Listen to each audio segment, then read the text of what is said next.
From JBS Studios in Greater New York, this is the JBS News Update with Teisha Bader. I'm Teisha Bader with the JBS News Update for Monday, August the 27th, 2018. Israeli Prime Minister Benjamin Netanyahu returned to Israel today after a historic four-day visit to Lithuania, the first Israeli Prime Minister to visit the Baltic state. Netanyahu and his wife Sarah visited the Vilna ghetto on Saturday and yesterday addressed the Jewish community at the Choral Synagogue in Vilnius, where he paid tribute to the Lithuanian Jewish community, which was almost completely decimated during the Holocaust, and spoke of the strength of the Jewish state and people today.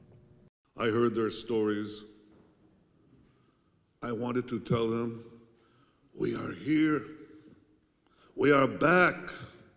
We are alive. Am Yisrael Chai. I come to Vilna.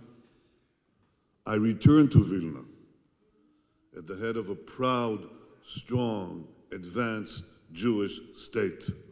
We are no longer defenseless. We are no longer helpless. We are a power that controls our own destiny with the state of Israel and the army of Israel. This is a magnificent change of history.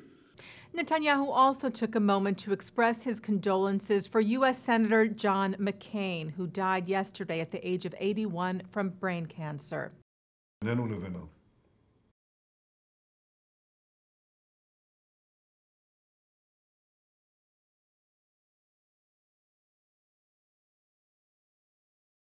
Israeli officials from across the political spectrum praised the former presidential candidate and former POW for his steadfast support for Israel and his heroism.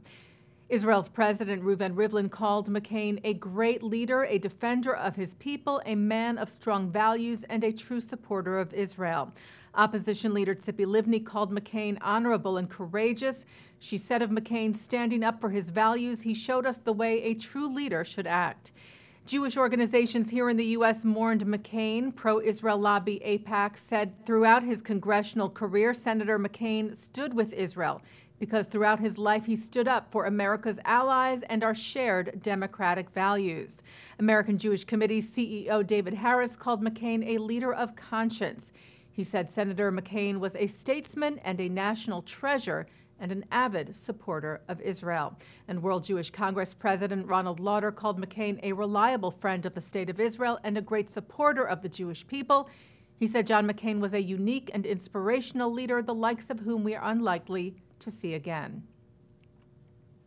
Israel reopened its only pedestrian crossing into Gaza today. The Erez crossing was closed last week because of violence from the Strip, though it had remained open for humanitarian cases. Israeli Defense Minister Avigdor Lieberman announced the opening of the Erez crossing last night, citing a relative calm. While there were violent riots at the Gaza fence on Friday, there have been no rocket attacks into Israel for several weeks, and the rate of incendiary balloons and kites flown over the Gaza fence into Israel has diminished, although two fires broke out in Jewish communities near the fence today, suspected of having been sparked by the devices. Two Jewish Israeli suspects were arrested over the weekend for attacking three Israeli Arabs at a beach in Haifa last week in what appears to be a nationalistically motivated incident. The suspects, with a group of friends, are said to have approached the three, asking them if they were Arabs, and then started brutally beating them. Two Jewish Israeli bystanders stopped the attack and called an ambulance and police. The attackers, both in their 20s, have now been placed under house arrest as an investigation continues. Israel's President Reuven Rivlin condemned the attack yesterday. He said, "We are all destined, not doomed, to live here together in this country, not doomed to live like this." The U.S. State Department announced its cutting of over $200 million in aid to the Palestinian Authority on Friday.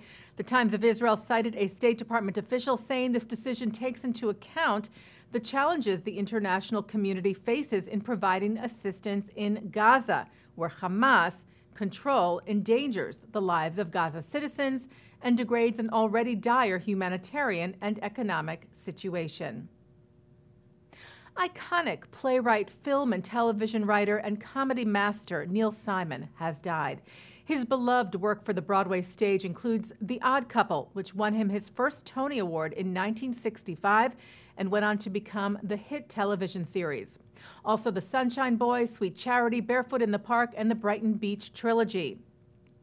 Simon's screenplays include The Goodbye Girl and Chapter 2.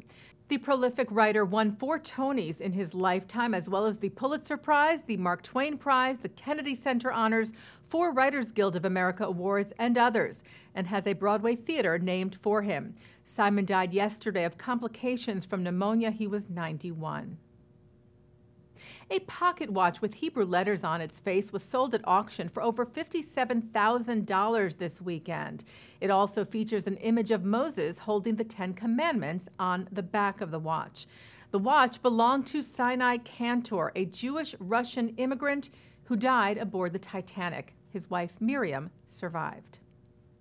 Taking a look now at our programming for tonight on JBS for Monday, August the 27th at 7 o'clock, it's The Wisdom of Dr. Ruth.